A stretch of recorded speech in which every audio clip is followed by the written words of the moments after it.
थोड़ा सा वायरस के बारे में समझें। आप हरिहर जी हैं ना?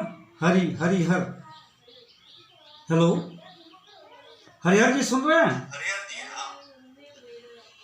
दरअसल वायरस बड़ा विशिष्ट जी।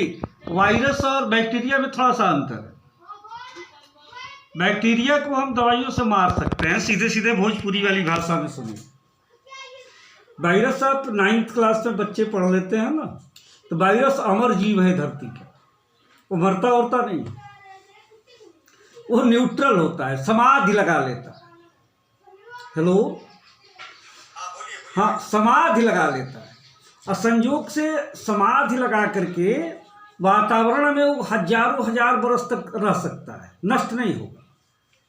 और जो ही जीवित कोशिका में किसी पशु या मनुष्य के जीवित कोशिका में प्रवेश होगा तभी वो सक्रिय हो जाएगा, समाधि उसकी टूट जाएगी।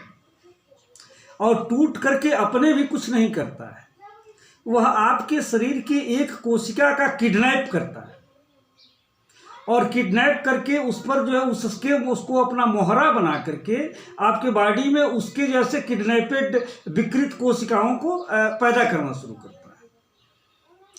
और वो कोशिकाएं बढ़ते बढ़ते जाकर के आपको बीमार करने लगती हैं। लेकिन हमारी बॉडी में ही इस तरह के सैनिक हैं जो उससे लड़ना शुरू कर देते हैं और लड़ने के बाद इस थोड़ी सी प्रक्रिया और जो इम्यूनिटी कमज़ोर है तो हमारे शरीर के सैनिक कमज़ोर पैदा होते हैं। इम्यूनिटी स्ट्रांग है तो सैनिक उसके मुकाबले में पैदा करते हैं।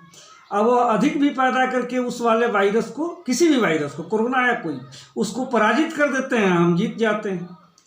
अगर जो हमारे कमज़ोर हुए तो हम हार जाते हैं और वो कोरोना वाले या स्पेनिश फ्लू वाले जीत जाते हैं। तो इसको हम नष्ट तो नहीं कर सकते। हाँ, बड़ी संख्या में पहली बार जब आता है कोई वायरस तो हमारी बॉडी उसको पहचान नहीं पाती है, उस शत्रु को। अपरिचित होने के कारण उससे जो है हम फंसते तो जरूर हैं, कुछ भी कर लें कुछ तो फंसेंगे ही फंसेंगे। लेकिन दूसरी राउंड आएगा तो हमारी बॉडी उसके लिए तैयार हो चुकी होती है। कुछ एंटीबॉडीज यानी कुछ सैनिक हमारे शरीर के उसको पहचान लिए होते हैं और तत्काल आसानी से कंट्रोल कर लेते हैं। तो ये पहली बार चूंकि कोरोना वेराइटी का आया है, कोरोना का कोविड आया है, तो पहली बार आया है तो थोड़ा सा नुकसान तो करेगा, ये तो निश्चित है। हम कुछ भी कर लें लेकिन पहली बार तो हमें इसके साथ सरवाइव करना होगा। बचाव के लिए जो प्रोटोकॉल WHO या भारत सरकार की तरफ से या विशेषज्ञों की तरफ से जारी है उनको तो करना ही चाहिए। और इम्यूनिटी के लिए तो निश्चित हर व्यक्ति को कुछ न कुछ लेना चाहिए, सामान्य है उनको भी सावधानी। और हमारे अनुसार, मेरा व्यक्तिगत जो ओपिनियन है, इस पर बहुत चर्चा, उसमें भी प्रोटोकॉल में भी है आयुष मंत्रालय के, नाक में तेल डालने का, नस्य चिकित्सा, कि खडबिंदु तेल या अणु तेल सामान्यतः नस्य के लिए ही आते हैं। और मेरा प्रयोग जो है थोड़ा सा तुर्वक रसायन एक तेल होता है, हालांकि उस पर लिखा होता है कि आंतरिक प्रयोग नहीं है, बाह्य प्रयोग है, लेकिन फिलहाल वो आंतरिक प्रयोग भी शास्त्र के अनुसार किया जाता है। मैंने खुद भी किया है। तो उस तेल को 4-4 बूंद नाक में दोनों सवेरे सवेरे डाल दिया जाए और सवेरे सवेरे डाल करके और 3-4 मिनट उसी मुद्रा में रेस्ट किया जाए। उसके बाद गुनगुने पानी से गरा रख लें।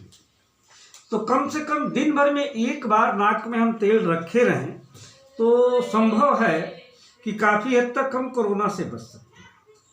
और कम्युनिटी ट्रांसमिशन के लिए हमें जो उपाय आज कर रहे हैं उस उपाय को ही करना होगा।